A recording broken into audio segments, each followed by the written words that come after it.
Muitas narrativas ambientadas na Idade Média e até mesmo em alguns bons anos da Era Moderna envolvem a história de bruxas. Geralmente retratadas como velhas de narizes aduncos e fazedoras de poções e feitiços, quanto será que dessa iconografia tradicional corresponde com a realidade?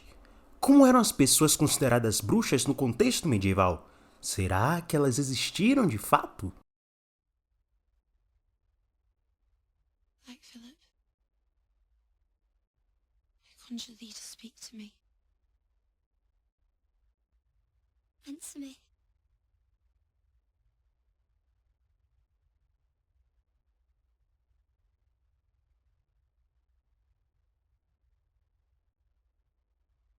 What dost thou want?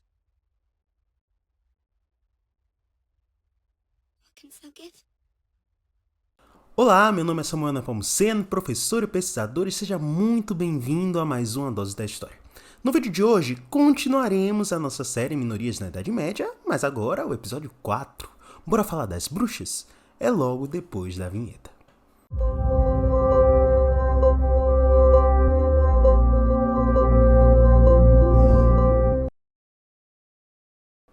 Antes da gente continuar, peço para você dar uma olhadinha na nossa campanha no apoia.se/Dose da História. Lá você terá acesso a recompensas exclusivas e de quebra pode ajudar o canal a continuar existindo.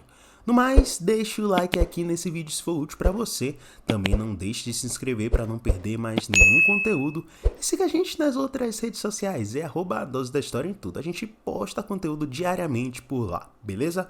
Agora vamos lá. Você já ouviu a expressão caça às bruxas? Ela basicamente significa buscar culpados, buscar bodes expiatórios, geralmente pessoas inocentes, como uma forma de acabar com alguma conspiração imaginada. Muitas das minorias que já foram abordadas nessa série aqui e no próprio livro de Richards foram em algum momento vítimas desse tipo de perseguição. Inclusive as pessoas chamadas de bruxas e talvez elas sobretudo. Como já vimos em alguns episódios anteriores, a sociedade medieval vivia imersa num mundo de medo. Medo dos impostos, das doenças, das guerras, da fome e da morte e também medo do inferno. Essa era uma sociedade que acreditava no sobrenatural, no poder das forças das trevas e na ação de demônios no mundo terreno. Por isso, acreditar em bruxaria talvez fosse tão plausível. A existência de feiticeiros que poderiam causar catástrofes naturais, como as epidemias, tempestades, a fome, que aconteceram aos montes em determinados momentos do período medieval, era uma hipótese perfeita. A ação dessas bruxas e bruxos, no entanto, iria para além dessas grandes catástrofes, mas também nas pequenas, do cotidiano familiar. Sabe aquele cara que está impotente ou aquela mulher que não consegue gerar filhos? Isso poderia ser obra de bruxaria. No caso de uma morte súbita ou inexplicável, então, aí que era o campo dos feiticeiros mesmo. Todas essas crenças faziam inclusive com que as pessoas procurassem ativamente o serviço de bruxos, seja para estimular o nascimento de um amor, acabar com um relacionamento, restaurar ou tirar a saúde de alguém. E eles poderiam fazer isso comercializando poções, filtros, amuletos ungüentos e também imagens de cera.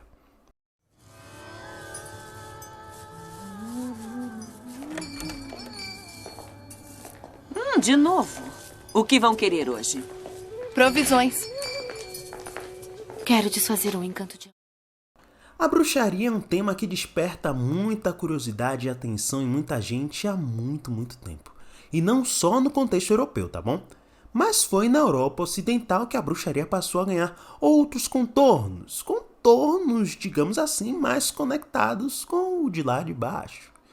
No final da Idade Média, havia um quadro teórico muito bem amarradinho. Os bruxos seriam servos do diabo, faziam pactos com ele renunciando ao cristianismo. O selamento desse pacto viria através do sexo com o próprio demônio. Isso seria o equivalente ao batismo cristão, segundo as crenças estabelecidas.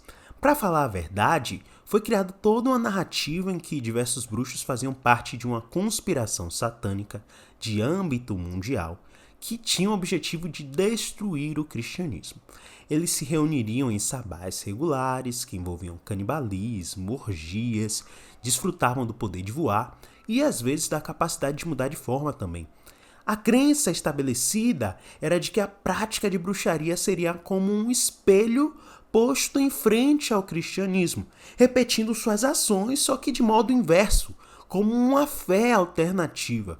Se de um lado você tinha um Deus e os anjos, do outro você teria Satã e seus demônios, enquanto um lado exaltava o mal, o outro exaltava o bem, enquanto um venerava a carne, o outro o espírito, enquanto um lado valorizava o sexo e a promiscuidade, o outro o celibato. E é aqui que a gente faz um breve resgate do episódio 2 da nossa série, no qual a gente falou sobre sexo. O card tá aqui se você quiser acessar depois, aqui ou aqui. Você percebe como ele aparece como um elemento central? Ele seria o meio pelo qual os bruxos entrariam nas seitas, as orgias seriam praticadas constantemente e discriminadamente, a carne valorizada em detrimento do espírito, e isso revela um certo medo do sexo por parte do cristianismo. E quem diz isso não sou eu, é o próprio Jeffrey Richards em seu estudo. Mas o que é talvez mais interessante do ponto de vista deste estudo é o aspecto central ocupado pelo sexo. O equivalente do batismo cristão para os bruxos era a copulação com o diabo. As orgias indiscriminadas eram parte integrante dos rituais. Isso reflete diretamente o medo milenar do sexo no cristianismo e também destaca a desconfiança e o desagrado em relação às mulheres como parte integrante da cultura medieval. Algo que talvez exemplifique de uma forma bem evidente essa visão medieval em relação às mulheres seja a obra Maleus Maleficarum, um martelo das bruxas, publicado em 1486. Esse livro, escrito por Heinrich Kramer e Jacob Sprenger, era um trabalho sobre demonologia, que reunia tudo o que se sabia sobre bruxos adoradores do diabo, além de declarar que qualquer pessoa que não acreditasse na existência de bruxos era um herege. Essa obra também tinha muito de misoginia e de obsessão com o sexo. Para além da insistência na capacidade de remoção do órgão masculino, os autores também afirmavam que toda a bruxaria advém do desejo carnal, e acrescentavam: o desejo carnal é insaciável nas mulheres. Kramer e Sprenger afirmavam que as mulheres eram mais suscetíveis aos males da bruxaria e da adoração ao demônio devido à sua inclinação natural a serem mais impressionáveis e crédulas do que os homens. Segundo eles, as mulheres eram dissimuladas por natureza, excessivamente vaidosas, intelectualmente como crianças e mais carnais do que os homens. Essa visão não era incomum, era, na verdade, a opinião medieval oficial sobre o gênero feminino, com sua inferioridade sendo decretada para sempre por conta do pecado original cometido por Eva. No entanto, em O Martelo das Bruxas, essa fraqueza inerente das mulheres passou a ser vista como algo vinculado à promoção ativa do mal no mundo. Depois de semanas vivendo com medo, finalmente capturamos a responsável por todo esse terror. Por crimes contra a cidade e o povo de Augsburg. E por se associar à corja de Satã, eu, portanto, acuso essa mulher de cometer bruxaria. Vejam os olhos de demônio. Todos sabem reconhecer uma bruxa. Elas saem à noite e fazem pactos com o diabo. Essa mulher vai queimar! Como tudo na história, temos correntes diferentes de historiadores que desenvolvem seus estudos baseados nas fontes que encontram. Interpretam de acordo com o cruzamento dessas fontes as escolas teóricas às quais pertencem e etc. Nos anos 1960 e 1970, o historiador Jeffrey Russell defendeu que as bruxas adoradoras do demônio realmente existiram.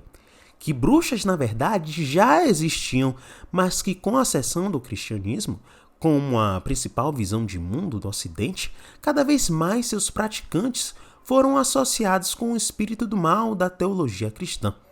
Essa tese foi derrubada por alguns historiadores, como Norman Cohn. Ele afirma que, dentre outras coisas, o que existiu foi uma readequação do que já havia sido estabelecido como o outro a ser combatido. Os católicos medievais faziam alegações contra hereges e bruxos que eram substancialmente as mesmas que faziam os escritores pagãos clássicos contra os cristãos dos primórdios: incesto, infanticídio, canibalismo e orgias. O que havia mudado era o alvo naquele momento.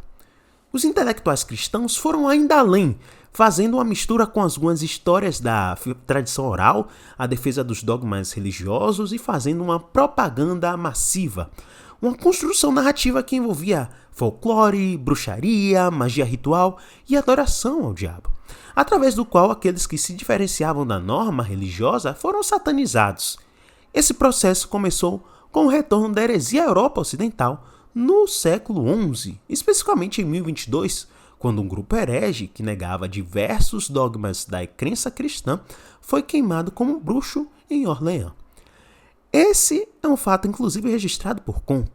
Muitos dos lugares onde se observaram acusações de bruxaria em grande número eram regiões onde a heresia era mais forte, como na França, nos Países Baixos, no norte da Itália e na Renânia.